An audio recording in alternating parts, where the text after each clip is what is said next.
Yes. You say we don't have feelings of sadness, that they're not really from us. Right. And that no one can make you feel anything unless it's already in you. Yes. Can you break that down a little bit? Because I don't understand what you mean by that. Anybody know exactly what I mean by that? You've gotten to that point yet where you truly understand what I mean? Nobody. I'm glad to hear that. If you understand this one point alone, the world can't touch you. I promise you, you will have perfect peace right here on earth, and the world can't touch you if you just understand this alone. Yes, ma'am. I believe that the evil was already there within you. It could come out at random times, like when we're reacting, but it's not that somebody made you do anything. It was already there. Yes. I don't understand that. You said Well, what when now? I said I don't understand that, I though. understand. Yes. maybe you're not there where you're willing to say, I'm evil. All these fake emotions that are coming out, I believe that they stem all from the evil that was like imposed on you by, your parents. But she still doesn't understand. What do you mean it's not happened to me, right? Am I right about that? Right, like you're saying, like you can't feel any of those things unless they're already in you. I still have a hard time wrapping my head around that. Okay. For an example, you're walking down the road, carry your bottle, pink water, you feeling all good, and someone comes along, hey, how you doing? You feeling really, really good. And they say, and you say, oh, I'm doing great, all is well. And then they say, well, you don't look well. Immediately you get mad, right? Right. Let me get the mic. Yes. Right? Right. Where is that mad located? The ego? Where? I don't know. I would just say coming from my ego. But that's true, but where is it located? Oh, sorry, in my mind. And where's your mind? With the devil. No, where's your mind located? Like in my head? And where's your head located? Inside your head where it's located, that anger is located. When that person, at first you're feeling good, because you're in your head about how good you're feeling, right? A beautiful sunshine, a day, I'm walking on the water. All that's in your mind too. But then someone come along and change that by making you mad. It's happening inside of your mind first. The first thing you do, Satan tell you, oh, I can't believe they messed up your day. That's so cruel. And you believe it, now you feel emotions from it. You're mad. I'm mad. All that is happening in there. It ain't happening out there.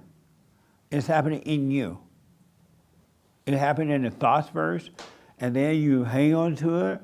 It builds up emotions, which is called anger. Because if you were able to just let it be a thought and let it go by and not hold on to it, you would never feel anger. But you held on to it because you believe that person did you wrong, and the devil's planning on you to tell you that person doing you wrong, how bad that person is. You can't believe it. Now you're mad. You bring on the emotions. But it's all happening in your body. So if I didn't already feel that way, I wouldn't have had like all that. Let's say, good question. Let's say that you had gotten over the anger, which you can. You don't have to have anger. Let's say you completely gotten over the anger, and the same thing happened. You walking down the road, pink water bottle, because she's about to buy a new one with yellow. And you're happy and feeling, and someone said the same thing to you. Because you don't have the spirit of anger, you're not living in the past or the future, you're not living in your mind. Somebody say the same thing, you wouldn't feel a thing about it. It would just be out there and not in you. But it's in you, so it's able to, someone can come along and trigger it, or it could be triggered without anyone even telling you that. You could be walking down the road and feeling really good, and you're feeling good, and you look over and see a nice car, and say, you're too poor to have that car. And now you feel poor. It's happening in you. Do you see that? Yeah. I guess if we like made it an outrageous statement, like someone walked up to me like, "Oh my God, are you a model?" Like they said something crazy, right? That I'd never think, right? Then I would probably be like, "Oh, okay, they're just crazy," and just keep on. I wouldn't even think twice about that statement. But That's if it was right. something negative, I guess like if I hadn't already thought about it, then You it already wouldn't. in your head. Yeah. Okay. But even if, because you're hypnotized, a clever salesman can make you think that you could be a model. You'll be walking down the road and you could be fat as a pig. Not that you're fat. I'm just saying. Don't get mad. No, I'm good. And you never thought about being a model. But a clever person, because you're hypnotized with your anger, can tell you, you know what, you're so pretty. Ooh, you're so pretty. You look like you got a little Indian in you. And mixed with a little white. Maybe a touch of black, but you're so pretty. Look at your hair, long, pretty hair. Oh my God, and that body. And you'll feel so high and so good, all the things tingle inside. And like, come down to my studio, I'm gonna take some amazing pictures of you. You'll go down to that studio and they'll gloss those pictures up and make them look good. And you're feeling all good. Okay, we need $1,000 for you. You go sell your car to get $1,000 for the picture because you believe inside it was all true. What about that? I mean, I don't think that would happen to me, but I don't think I would let that get. I would. Yeah, No, I'd be but like, you're it's insane. the point taken. Does the point make sense? Yeah. Yeah. Do you understand now? It's happening in you. It comes with thoughts and feelings. Yeah. It's happening in you. But Satan will tell you that it's happening outside of you. She or he made me feel that way. He or she looked at me that way. He or she was on me like that. And Satan will tell you, this is why you're feeling the way because of what they did. And it's just not true at all. And then the second part of this is when things do happen like that, and then you say they didn't do it to you, they did it to themselves. Can you just explain that a little bit? Yes. Let me add to what someone said about not you. If you stop reacting, what you're going to notice is that all those feelings and thoughts and emotions that you've always had, ever since you were traumatized as a kid, was never you. They were not you. You don't know that they were not you because you keep reacting to them, giving them life, and the life feel like you. It was not you. It was never you. Never you at all, but you identify with it. You identify with them as though they were, or that they are you, and you call them you. I'm sad, I'm lonely, I'm poor, I'm rich, I'm black, I'm white, I'm this and I'm that. You identify with it, so if somebody come along and attack that, you're going to defend it. But if you never identify with it, there will be no attack. They will try to attack you out there, but it wouldn't bother you because there's no you. There's nothing there to hurt or no one there to hurt. The real you, this is another thing. Oh, I got to get to the biblical question. This is another thing that you don't know yet. And if you stay with it and stay with it and stay with it and stay with it, the real you, the true you, the real you have never had a problem. You have never had a pain. You have never had loneliness. You have never had fear. You have never had doubt. You have never had the feeling of losing or winning. You have never had the feeling of afraid of death. You have never had the feeling of I want to be like somebody else, or I can't be me, I got to be this way. The real you have never put a front in front of other people, faking it and all that kind of stuff. The real you have never been afraid. The real you is always at perfect peace. The real you are not feeling any of those things. It's the not you that's feeling it, and you're calling the not you, you. That's all going on. The fake you, the ego, what you call the ego. The ego is thoughts, up and down thoughts, worry, fear, jealousy, envy, strife, all that stuff, right? That's the not you. It's not you at all. And that's what fear everything that you're feeling, this is feeling it, not you. But you think it's you, so you say it's you, and you react to it. Turn the heat off a minute. I'm sweating a bit now. Never put a black man on the lights and have him talk seriously. He sweat. Do you understand that? It's not you.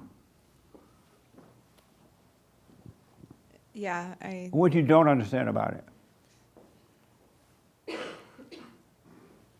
I do, I understand. I think I'm What- just so attached to the identity of owning like a feeling Yeah. that I'm thinking that it's me and it's not me. It's not the depths of the relationship that we have with the false self is mind blowing. It's mind blowing. But Jesse, how come sometimes it feels good to talk about it to other people when, like, you know, like a best friend or something, but you know you're not really supposed to be doing that, like giving it life and stuff. Ego. All ego. It feel good or it feel bad. Really, that's all it is. It's keeping you alive, and it feels like life, but it's death. Validation. Oh, Who said yeah. validation? Yep. Yeah, especially when someone's like, no, that's understandable. And, you know, they're like on You your said what side. now? Like if you're telling them something and they're like, oh, no, that's understandable. And they're just like agreeing with you and Yeah. stuff. Like you feel more validated, like that you have a right to feel a certain way. From now on, the moment somebody tell you that, you run away from that person. That's your enemy. They'll give you a false sense of love and a false sense of understanding. They're validating your evil. That's your enemy. That's your enemy. They're validating your evil. Oh, I understand. What? Oh, okay. That makes sense? It does. Is this helping a little bit? Because I had planned to talk about that too. This thing is all in us. It's not out there. It's happening in us. It is all, unless somebody attack you physically, all right? It's always happening in you, and the other person never has anything to do with it. Zero. Even if they're trying.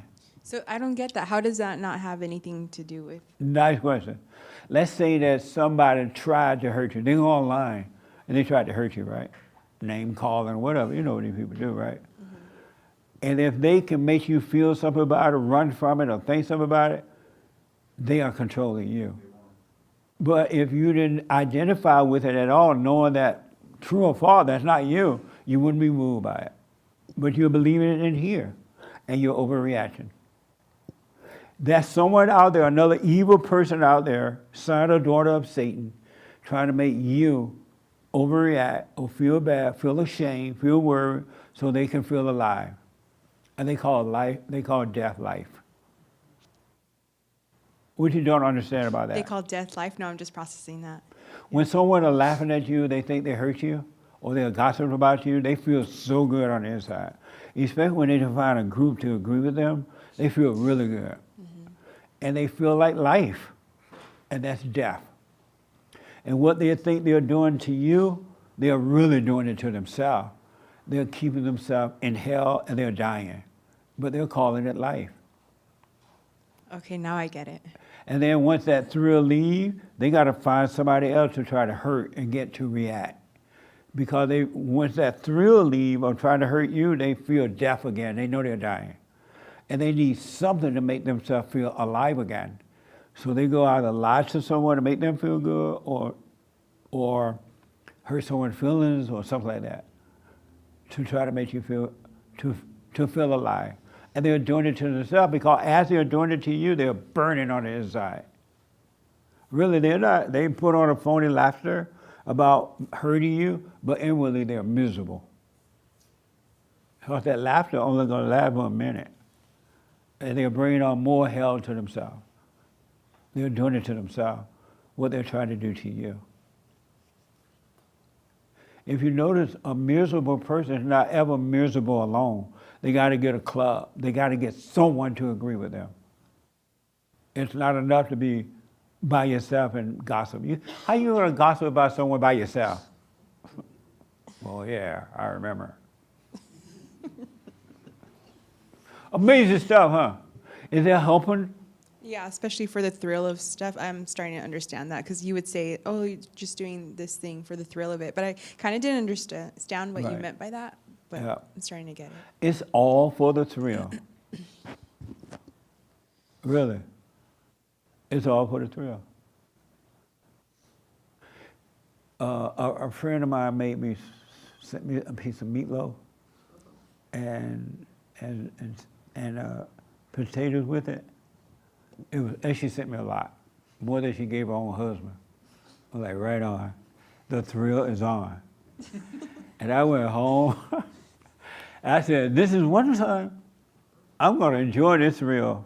And the thrill was on. It was really good. I'm not baking it. It was really good.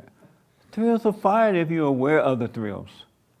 If you know you're having a thrill, you could. It's like when we speak. If we speak consciously, we can never go wrong.